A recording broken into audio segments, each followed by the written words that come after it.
seorang wanita gitu ya bisa cepat baper karena dia memberikan pemaknaannya sedemikian banyak. Karena saking banyaknya pemaknaan tersebut, maka otomatis dia cepat sekali merasa tersinggung. Makanya responnya dia bisa jadi tidaklah positif.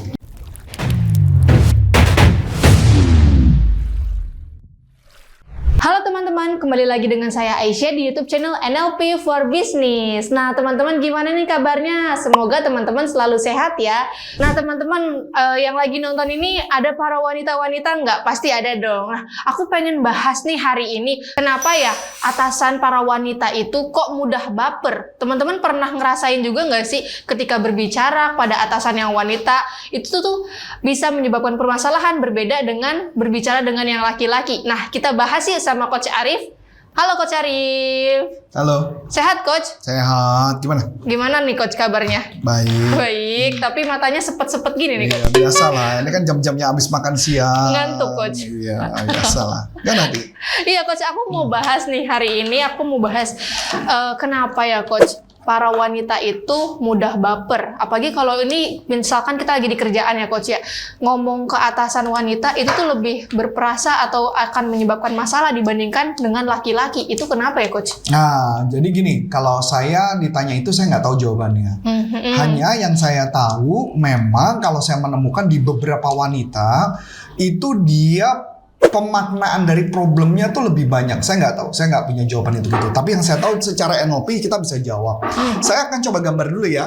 Jadi biar bisa lihat gambar nama aku. Nah, ini saya gambarkan dari sudut pandang kalau kita melihat sebuah problem atau dari sudut pandang NLP ya. Jadi ini adalah anggaplah kita gambar orang. Kemudian ketika ada sebuah problem kejadian, nah ini anggaplah sebuah kejadian yang terjadi dalam kehidupan kita, maka manusia ya yang namanya ada kejadian tertentu itu menjadi sebuah stimulus. Nah pada dasarnya kan ada orang ya begitu ada kejadian tertentu langsung baper. Ada kejadian tertentu langsung marah. Itu kenapa? Karena manusia proses yang terjadi adalah ketika ada problem dia langsung merespon kejadian tertentu. Dia langsung merespon. Nah merespon bisa kita ngerti kalau anggaplah kayak belajar bela diri. Kalau belajar bela diri sebenarnya yang dilatih belajar bela diri apa? Supaya diajarin untuk otomatis. Jadi ketika dia bela diri gitu kan, dipukul dia nangkis otomatis gitu kan ya. Iya betul. Nah sampai dia refleks, sampai tubuhnya refleks. Jadi begitu pukul tek tangannya gini langsung. Iya. Begitu tek langsung pukul tangkis. Nah tujuannya melatih refleks karena yang terjadi adalah stimulus respon. Bayangin nggak kalau kita misalnya punya atasan, kita jadi atasan nih, ada kejadian tertentu, dia langsung merespon marah kepada anak buahnya, apa yang terjadi? Maka responnya menjadi nggak positif kan? Makanya kenapa responnya itu paling penting, dilatih. Kenapa bisa dilatih? Jawabannya gampang. Dalam NLP, setiap permasalahan itu ada yang disebut namanya submodality. Submodality. Atau yang disebut namanya movie mind. Ya, movie mind. Nah, ini movie mind ini adalah gambaran di kepala yang bisa dikatakan kayak visual, auditory, kinesthetic, olfactory, dan gustatory. Visual itu berarti gambaran di kepala, auditory adalah suaranya, kinesthetic adalah gerakan tubuhnya atau perasaan tertentu, gustatory adalah pengecapan, olfactory adalah penciuman. Nah, ketika terjadi proses itu, maka muncul sebuah gambar. Yang paling sederhana, misalkan saya ambil contoh, makanan apa yang kamu suka? Saya suka yang berkuah-kuah Pak. Seperti bakso, soto, seblak. Nah, soto apa yang kamu suka? Soto ayam. Soto ayam yang di mana? Soto ayam Lamongan.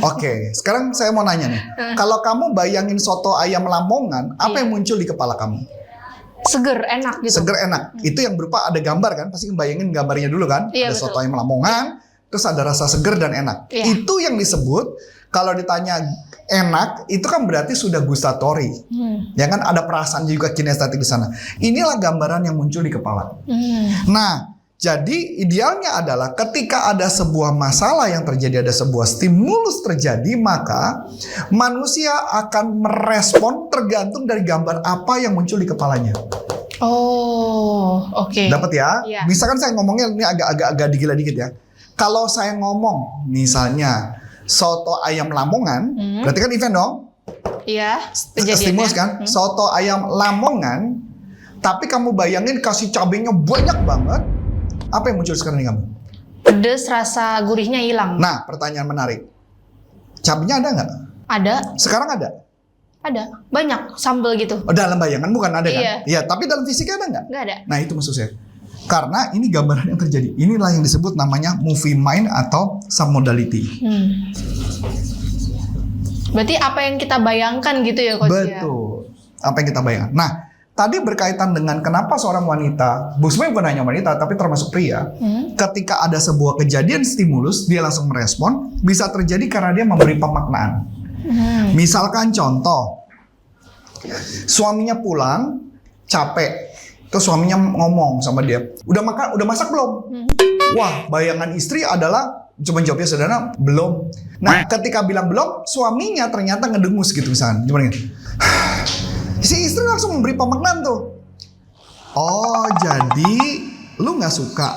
Gua kan juga capek. Ini yang disebut pemaknaan. Frame. Oke. Gua juga capek, bukan hanya lu aja. Kan gua nggak kerja juga, tapi gua ngurusin rumah dan pembantu. Gua nggak hanya ngurusin rumah dan pembantu, gua juga ngurusin mana orang tua gua lagi sakit. Kok jadi suami, kok lu nggak mengerti gua banget? Beri pemaknaan lagi kan? Iya. Memang kayak kemarin gitu ya, pantesan lu selingkuh sama gua. Nah muncul lagi pemaknaan tambah baik nih. Oh jadi cuma gara-gara itu lu jadi benci sama gua. Nah inilah yang disebut namanya frame of reference.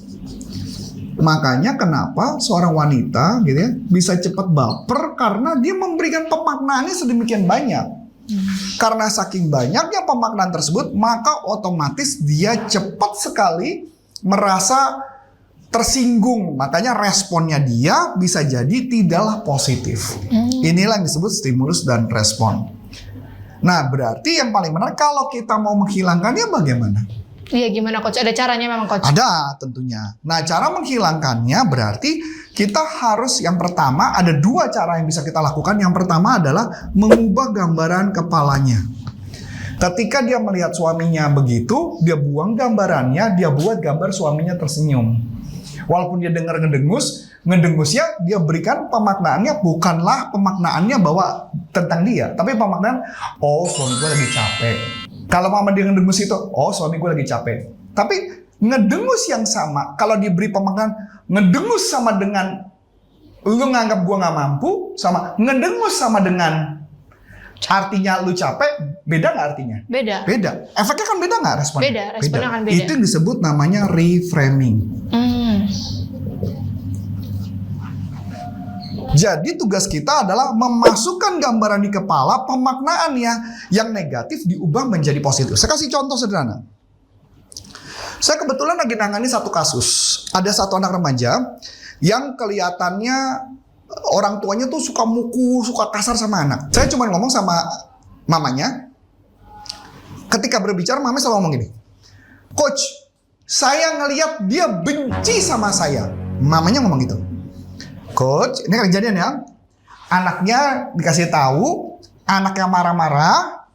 Kejadian dong. Stimulusnya marah-marah. Dia membayangkan di kepalanya, dia benci sama saya. Dia memang gak suka sama saya. Dimakna lagi kan? Iya betul. Dan pemaknaan makin banyak, apa yang terjadi? Dia benar-benar mukul anaknya. Responnya mukul. Jadi bagaimana cara lebih positif? Saya cuma bilang, ganti kalimatnya bukan dia marah. Atau bukan marah, dia bukan benci. Tapi dia lagi kesel. Dia kesel, bukan dia benci sama kita. Dia kesel. Kalau kesel kan ke dia, bukan sama saya kan? Iya. Ternyata setelah diganti, berubah emosinya. Ibunya jadi gak pernah mukul. Lucunya tadi, ibunya sempat chatting saya. Ibunya sempat kasih audio call ke saya. Dia bilang, saya malah kasihan melihat dia sekarang. Dia kasihan banget loh. Jadi ketika dia lagi melakukan tindakan yang nggak benar, maka yang muncul di ibunya adalah dia kasihan ya, dia sampai kayak gitu. Ini akibat kita. Positif nggak? Positif. Jadinya, Coach. Makanya anaknya berubah. Oh. Jadi makanya kenapa gambaran di kepala harus diubah. Dan yang menarik lagi adalah bukan hanya itu, dia memasukkan sesuatu. Saya bilang, misalkan contoh, dia lagi istilahnya bukan gangguin ya. Istilahnya dia adalah dia mau menyakiti adiknya. Dia mau menyakiti, dia mau membunuh. Keren kan bahasanya ya? Serem banget Coach. Gua ganti kalimatnya. Dia iseng. Oh, dari kata membunuh itu ya? Saya ganti. Dia isengin adiknya. Dia jailin adiknya. Dia mau bercandain adiknya. Tahu apa yang terjadi? Ketika diganti kalimatnya. kakak jangan isengin adik ya. Aduh, kakaknya sayang banget sama adiknya sampai mau disengin. Tahu apa yang terjadi? Apa tuh coach? Pikiran ibunya lebih positif. Dan tahu apa yang terjadi? Dia nggak marah lagi sama adiknya. Padahal tadi awalnya benci banget sama adiknya. Kenapa? Cuma gara-gara kalimat tadi. Kamu tuh jangan nyakitin adikmu. Kamu nggak boleh gitu. Kamu sebagai kakak. Beda ya? Iya, beda. Kalimatnya diganti. Aduh, kamu tuh sayang banget sama adikmu sih sampai isengin adiknya terus. Ih, kakak mah lucu banget. Nah, setelah dibuat kalimat itu, lucunya dalam waktu seminggu 2 minggu kemudian terjadi perubahan yang sangat signifikan. Yang berubah anak itu apa mamanya? Dua-duanya nggak coach? Enggak, anaknya ngomong kita ubah kok. Anaknya tidak diubah. Anaknya hanya melihat respon mamanya berbeda, maka kenapa sikapnya berbeda. Ini yang kita ubah di bagian atasnya. Wah, teman-teman menarik banget ya. Teman-teman gimana nih kalau menghadapi suatu problem atau kejadian, mengubah nggak nih makna itu sehingga kita tidak negatif ya coach ya? Iya, dan ini hanya bisa kita pelajarin dalam kelas License NLP Business Practitioner. Cukup? Kita cukup sekarang? Cukup coach? Oke. Oke, wah teman-teman gimana nih tema kita pada hari ini? Menarik banget kan? Ini juga bisa kita terapkan di kehidupan sehari-hari. Tentunya kita juga pasti pernah nih mengalami frame-frame yang tinggi banget di kepala, khususnya para wanita ya. Nah, kita bisa nerapin nih supaya kalimat kita diubah menjadi kalimat yang positif.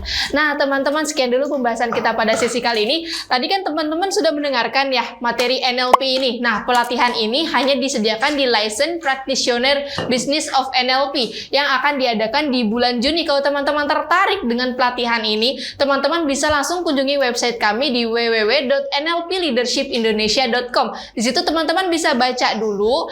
Kalau ada yang ingin ditanyakan, boleh langsung di chat di kontak person. Nah, teman-teman, aku juga mau bagi-bagi e-book cara menemukan mental block dalam diri dan menerapinya. Wah, menarik banget kan teman-teman? Teman-teman kalau mau e-booknya, teman-teman bisa klik di deskripsi YouTube ini atau kunjungi kolom komentar paling atas. Di situ nanti ada link. Nanti teman-teman cukup mengisi nama, email, nomor telepon. Nanti e-booknya akan masuk ke dalam email teman-teman.